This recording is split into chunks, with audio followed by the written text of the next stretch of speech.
Bonjour à tous. Une petite vidéo pour vous parler d'une panne sur un lave-vaisselle que j'ai eu à réparer cette semaine. Euh, le lave-vaisselle affichait erreur 21. C'est un Rosière. Mais bon, a priori, il y a plusieurs lave-vaisselle qui sont concernés de différentes marques, donc notamment Candy, Haier, euh, qui ont le même système et le même boîtier à eau. Il affichait donc erreur 21 qui correspond à un défaut d'alimentation en eau sur ce lave-vaisselle. Et après avoir cherché, donc on a démonté le lave-vaisselle. Là, je vais juste vous expliquer d'où vient la panne. Donc à l'entrée du lave-vaisselle, vous avez l'arrivée d'eau là en sortie d'Electrovan. Donc il est possible de contrôler l'arrivée d'eau. Vous pouvez mettre en marche, débrancher là, mettre en marche le lave-vaisselle et contrôler. L'électrovanne, elle est donnée pour 2,5 litres par minute. Donc vous mettez à couler dans un seau, vous contrôlez que sur une minute de fonctionnement au départ, quoi, quand il veut prendre l'eau, il prend bien 2,5 litres. Donc si l'arrivée en eau est correcte, le problème se situe au niveau de cette pièce. Alors à savoir, il y a un petit... je vais essayer de zoomer. Voilà. Il y a une petite platine électronique là, avec un contacteur ILS qui est situé ici derrière le petit cache plastique. Et on a une turbine à l'arrière. Donc la turbine dispose d'une couronne aimantée et lorsqu'elle tourne, elle ouvre et ferme le contact ILS. Et c'est comme ça que le lave-vaisselle mesure donc la quantité d'eau qui est prise avec l'arrivée d'eau. Et ce qui se passait, donc, c'est qu'il prenait l'eau, la turbine tournait bien, mais il prenait trop d'eau.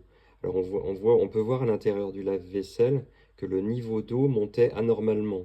C'est-à-dire que normalement, quand un lave-vaisselle il prend l'eau, à l'intérieur, on doit retrouver un maximum 1 centimètre d'eau quoi, dans le bac au niveau de là. Là, pour tourner, il y avait possibilité de le faire tourner en débranchant, rebranchant, il reprenait de l'eau. Et il lui fallait au moins 3 centimètres d'eau, quoi, de cet ordre-là. Donc une quantité d'eau anormalement élevée. Et en fait, ce que je pense qui se passe, donc l'ILS, je pense pas que ce soit lui le souci, parce que ça fait des millions de cycles, un ILS.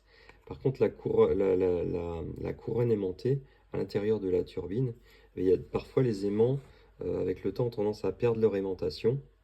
Et comme on n'est pas sur du matériau haut de gamme, enfin j'imagine que ce truc-là c'est commandé en Chine, hein. Et ben, je pense que l'aimant perd son aimantation et du coup, quand la turbine tourne, eh bien, on se retrouve avec un nombre d'impulsions qui est insuffisant.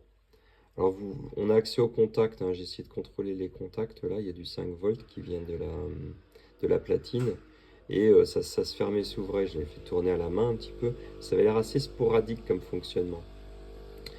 Donc si vous êtes confronté à ça, en fait, eh bien, il faut changer cette pièce. Parce que là, le problème, je pense, vient de la turbine. Donc c'est pas la peine d'essayer de changer l'ILS ou quoi que ce soit, à moins de trouver un ILS plus sensible. Mais ça fonctionnera plus au bout d'un moment, puisque c'est un souci d'aimant, hein. Le lave-vaisselle avait 5 ans, et l'aimant, s'il a perdu sa capacité d'aimantation, forcément l'ILS ne se ferme plus. Ça compte plus le bon nombre d'impulsions.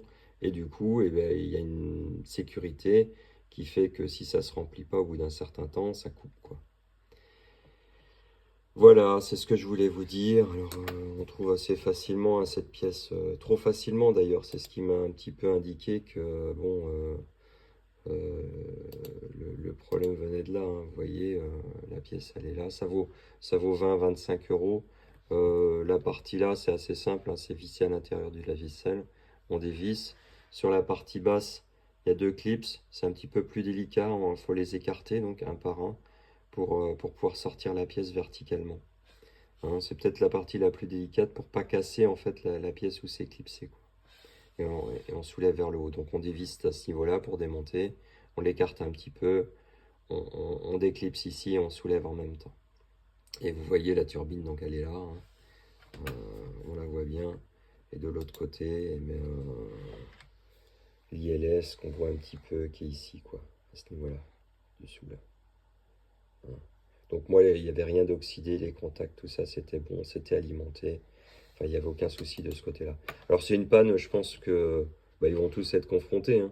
Parce que si c'est la couronne, si c'est un choix de couronne aimantée, que ça perd l'aimantation au cours du temps, bah, vous voyez, au bout de 4 5 ans, ça va se mettre progressivement à déconner, hein, au bout de quelques années. Alors vérifiez à l'intérieur de votre lave-vaisselle au niveau d'eau qui est pris, mais je pense que c'est progressif. Donc si vous voyez que le niveau d'eau dans votre lave-vaisselle augmente ou est trop élevé, bah, cette pièce est déjà défectueuse et il prend trop d'eau, hein, par rapport à l'origine. Alors voilà, bonne réparation à ceux qui auront le problème. Salut!